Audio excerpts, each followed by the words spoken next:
عجب گھڑی تھی، کتاب کیچڑ میں گر پڑی تھی۔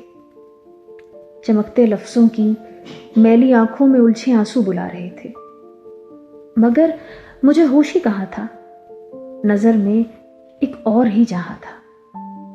نئے نئے منظروں کی خواہش میں اپنے منظر سے کٹ گیا ہوں، نئے نئے دائروں کی گردش میں اپنے محور سے ہٹ گیا ہوں۔ صلہ، جزا، خوف، نا امیدی، امید، امکان، بے یقینی ہزار خانوں میں بٹ گیا ہوں۔ اب اس سے پہلے کہ رات اپنی کمن ڈالے یہ چاہتا ہوں کہ لوٹ جاؤں۔ عجب نہیں وہ کتاب اب بھی وہیں پڑی ہو، عجب نہیں آج بھی میری راہ دیکھتی ہو۔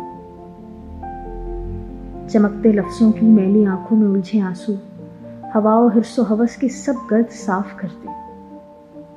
عجب نہیں میرے لفظ مجھ کو معاف کرتے۔ عجب کھڑی تھی، کتاب کیچڑ میں گر پڑی تھی۔ اب کہ بچھڑا ہے تو کچھ ناشاد ماں وہ بھی تو ہے، دھوپ ہم پر ہی نہیں بے سائے ماں وہ بھی تو ہے۔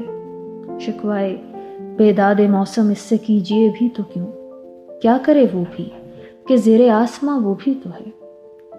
اور اب کیا چاہتے ہیں لوگ دیکھیں تو صحیح، در بدر ہم ہی نہیں بے خانماں وہ بھی تو ہے۔ ایک ہی دستک جہاں چونکائے رکھے ساری عمر، ایک انداز شکست جسم و جاں وہ بھی تو ہے۔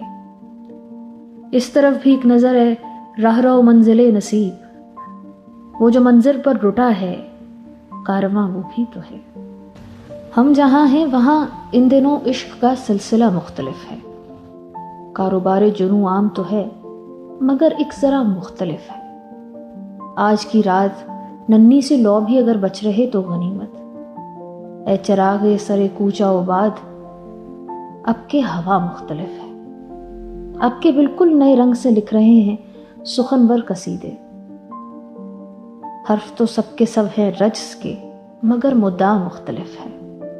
اب کہ میں نے کتاب مساوات ایک ایک ورق پڑھ کے دیکھی، متن میں جانے کیا کچھ لکھا ہے مگر حاشیہ مختلف ہے۔ خامہ عافیت کے تنابوں سے جکڑی ہوئی خلقت شہر جاننا چاہتی ہے کہ منزل سے کیوں راستہ مختلف ہے۔ سب کے سب اپنے کاندھوں سے غیروں کا سر جوڑنے میں لگے ہیں۔ ایسا محسوس ہوتا ہے جیسے یہاں کا خدا مختلف ہے۔ شیشہ کاروں کے زوم میں ہنر آشنائی کا انجام معلوم، اب انہیں کون سمجھائے پتھر سے کیوں آئینہ مختلف ہے۔ عجب دن تھے، عجب نامہرباں دن تھے، بہت نامہرباں دن تھے۔ زمانے مجھ سے کہتے تھے، زمینیں مجھ سے کہتی تھی، میں ایک بے بس قبیلے کا بہت تنہا مسافر ہوں،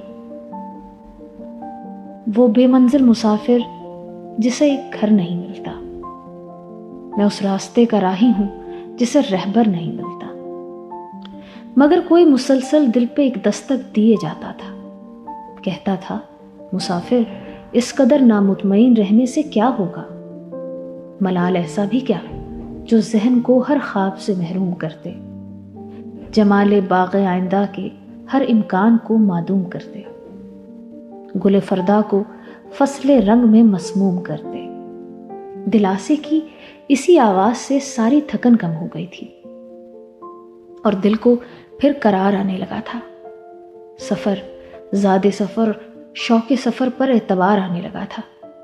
میں خوش قسمت تھا، کیسی ساتھ خوش رنگ و خوش آثار میں مجھ کو میرے بس بہت تنہا قبیلے کو نیا گھر مل گیا تھا، ایک رہبر مل گیا تھا، ایک منزل مل گئی تھی، اور امکانوں بھرا خوابوں سے امیدوں سے روشن ایک منظر مل گیا تھا۔